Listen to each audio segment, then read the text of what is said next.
ഓം ശാന്തി.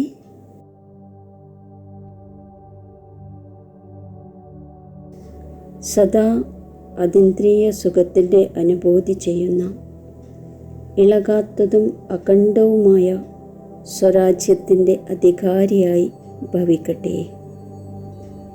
ഏത് കുട്ടികൾ സംഗമയുഗത്തിൽ അതീന്ദ്രിയ സുഖത്തിൻ്റെ സമ്പത്ത് സദാകാലത്തേക്ക് പ്രാപ്തമാക്കുന്നു, അതായത് ആർക്കാണോ ബാബ വിൽ ചെയ്തതിൽ പൂർണ്ണ അധികാരമുള്ളത്, അവർ വിൽ പവർ ഉള്ളവരായിരിക്കും. അവർക്ക് സ്ഥിരമായ അതീന്ദ്രിയ സുഖത്തിൻ്റെ അനുഭൂതി ഉണ്ടാകുന്നു. ആ തരത്തിലുള്ള അവകാശികൾ, അതായത് സമ്പൂർണ്ണ സമ്പത്തിൻ്റെ അധികാരികൾ തന്നെ ഭാവിയിൽ ഇളക്കമില്ലാത്ത അഖണ്ഡമായ സ്വരാജ്യത്തിൻ്റെ അധികാരം പ്രാപ്തമാക്കുന്നു. ഓം ശാന്തി.